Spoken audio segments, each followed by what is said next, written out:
Yuji Itadori fait enfin son retour dans Jujutsu Kaisen Modulo. Il est devenu une légende, respecté dans le monde de l'occulte, au même titre que Gojo Satoru. Mais ça ne s'arrête pas là, car le dernier chapitre de Modulo nous présente une des techniques occultes les plus puissantes que nous n'avons jamais vues dans Jujutsu Kaisen. Une technique rivalisant avec l'infini de Gojo Satoru, avec le sort occulte de Ryomen Sukuna, et peut-être même celui de Takaba. Salut la team, j'espère que vous allez bien. On se retrouve aujourd'hui pour une nouvelle vidéo à propos de Jujutsu Kaisen Modulo. On va parler du dernier chapitre qui révèle les pouvoirs de Maru et réintroduit Yuji Itadori dans l'histoire. Les petits enfants de Maki et Yuta Okotsu continuent de faire leur travail d'exorciste. Ils font équipe avec Maru, un jeune alien, un simurien, et à chaque mission, ils apprennent davantage à le connaître. Cette cohabitation implique de forts enjeux, car à n'importe quel moment, une guerre peut éclater entre les exorcistes terriens et les simuriens. Leur chef aurait d'ailleurs une puissance égale à celle de Sukuna. En tout cas, si tu veux tout comprendre sur la puissance de Maru et des Simuriens et que tu veux connaître le rôle de Yuji Itadori dans cette suite de Jujutsu Kaisen, eh bien tu es sur la bonne vidéo. Comme d'habitude la team, je vous invite à liker, à vous abonner et à activer la cloche de notification pour ne louper aucune vidéo, du très lourd arrive. Avant de commencer la vidéo, j'aimerais vous parler d'un jeu qui va certainement vous plaire, surtout si vous aimez les univers fantaisistes et les combats ultra dynamiques. On va parler de Zenless Zone Zero. C'est un action RPG disponible sur console, PC et mobile, développé par Hoyoverse. Ce qui marque directement, c'est le style animé ultra moderne, avec une ambiance très hip-hop, urbaine et futuriste. On explore une ville appelée New Eridu, on gère notre agence de proxy, et on plonge dans le Holo, une sorte de dimension parallèle pleine de créatures surnaturelles. L'univers est riche, avec une vraie narration et des personnages qui ont chacun leur propre style et histoire. Côté gameplay, c'est facile, intuitif et super satisfaisant. On ressent vraiment l'impact de chaque combat. En ce moment, on est en plein dans la version 2.3, Memories of Dreams Bygone. 3 nouveaux personnages arrivent. Lucia, une support qui manipule les terres et qui a un design incroyable. C'est la gardienne des rêves, un peu fantasque mais rassurante et bienveillante. Hidari, rupture de glace, avec une histoire sombre et un chara-design de fou. Et enfin, Komano Manato, rupture de feu, que tu peux carrément obtenir gratuitement en participant à l'événement When Dreams Remain Unfinished. Il y a aussi plein de récompenses à récupérer. Connectez-vous pour obtenir 600 pilochrome, terminer les missions spécifiées et participer aux événements pour obtenir gratuitement Komano Manato, sa nouvelle tenue, 10 bandes maîtresses chiffrées et 10 boupons. Et surtout avec le code ZZZ23 Memories, tu repars direct avec 60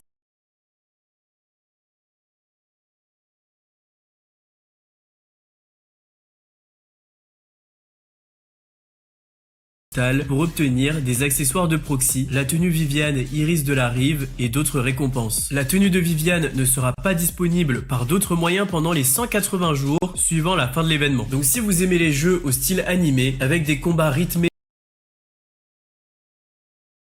le lien est en description et en commentaire épinglé pour commencer l'aventure dès maintenant. Donc sans plus attendre, rentrons dans le vif du sujet.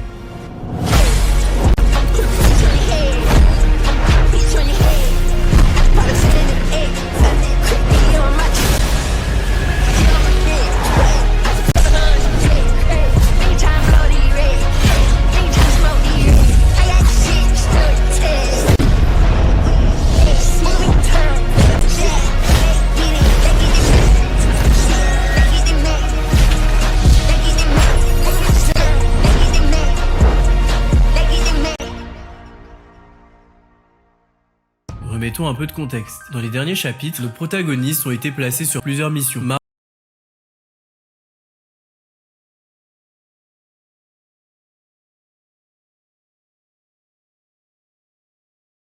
Mais un enfant semble avoir éveillé les soupçons de son entourage. Il cache peut-être une double identité. Nos protagonistes sont alors chargés d'investiguer. Maru et Tsurugi trouvent l'enfant, et pendant ce temps, Yuka fait des recherches sur l'endroit où il habite. Maru et Tsurugi se font berner par l'enfant en question, qui est en réalité un vieil homme, un maître des fléaux. Maru est alors attaqué par surprise par le vieil homme. Il perd connaissance. Tsurugi est donc seul face à l'ennemi. Mais c'est l'occasion parfaite, parce qu'on peut enfin constater le potentiel du petit-fils de Yuta, Emaki. Maki. L'adversaire de Tsurugi est assez puissant. Il est au moins une menace de grade 1. Il combat avec des aiguilles et possède un esprit maudit qui l'aide au combat. Il peut changer d'apparence grâce à son sort et il peut créer un clone capable de combattre à sa place. C'est un maître dans l'art de la dissimulation. Mais Tsurugi Okotsu ne se laisse pas impressionner par son adversaire et c'est alors qu'il réalise l'impossible sous nos yeux. Tsurugi est comme Maki et Toji, c'est-à-dire qu'il ne possède pas d'énergie occulte. Il possède une restriction maudite totale qui l'empêche d'utiliser son énergie occulte. Mais en échange, il possède une puissance physique hors du commun qui dépasse l'entendement. Pour l'instant, rien de nouveau, mais Tsurugi maîtrise une capacité qu'on n'a jamais vue, que ce soit chez Toji ou chez Maki. Malgré sa restriction maudite totale, il est capable d'utiliser de l'énergie occulte. Et oui, vous avez bien entendu. Vous vous demandez sûrement comment c'est possible. Le principe même de la restriction, c'est de ne pas avoir d'énergie occulte. Et bien Tsurugi est capable de drainer l'énergie occulte contenue dans un objet maudit et ensuite de l'utiliser. Grâce à cette manœuvre, il a pu utiliser une technique de la nouvelle école de l'ombre. Cette utilisation est complètement inédite et rend Tsurugi vraiment boosté. Au début, je pensais que Tsurugi, comme Maki, avant le sacrifice de Mai, disposait d'un peu d'énergie occulte. Ce peu d'énergie serait alors ce qui lui a permis d'utiliser cette technique. Mais ce n'est pas ça. Tsurugi peut canaliser l'énergie occulte des objets maudits et l'utiliser à sa guise. Non, c'est trop une dinguerie. À quel point Tsurugi il peut utiliser dépend de la quantité d'énergie occulte dont l'objet maudit dispose, mais rappelez-vous que Tsurugi possède la bague de Rika. S'il parvient à la manifester,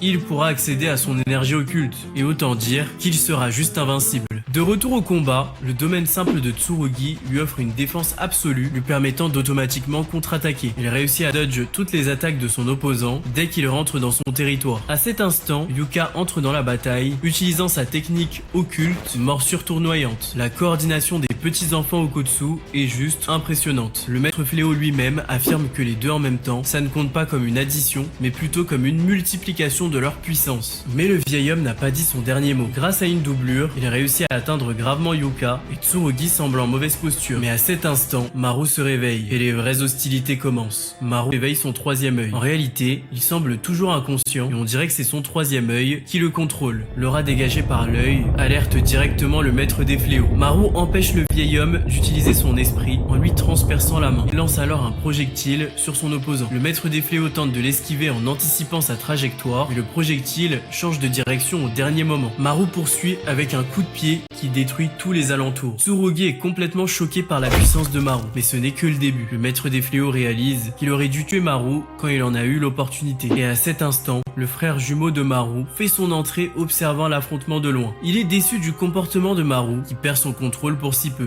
Mais il est quand même satisfait de la situation, car il estime que si Maru s'en prend à un terrien, ce sera l'excuse parfaite pour enfin déclarer une guerre ouverte aux terriens. C'est très intéressant, car les enjeux de Modulo sont très différents de ceux de Jujutsu Kaisen. Ici, les protagonistes avancent avec une menace qui pèse au-dessus de leur tête constamment. Les aliens sont comme des fléaux avec qui ils doivent cohabiter. Des êtres différents, mais en même temps extrêmement proches d'eux. Des êtres qui aujourd'hui sont des alliés, mais qui à n'importe quel instant peuvent devenir des ennemis. Dans l'hypothèse d'une guerre, le frère de Maru n'a aucun doute sur la victoire des Simuriens. D'après lui, Dabura est le plus fort. Dabura qui, je le rappelle, a été qualifié de menace au niveau de Ryomen Sukuna. Pour moi, l'introduction de Dabura est un élément très important pour la suite de l'histoire. Rappelez-vous que dans Jujutsu Kaisen, tout est une question de balance. Ce n'est pas une coïncidence si Gojo et Sukuna se sont retrouvés au même endroit, au même moment. L'occulte repose sur un principe de balance. L'arrivée de Dabura, une menace qui aurait le niveau de Sukuna, va forcément bousculer le monde des terriens de Modulo, soit par l'arrivée ou le retour d'un personnage ayant une puissance équivalente, ou alors par l'éveil d'un personnage au niveau d'un honoré des cieux.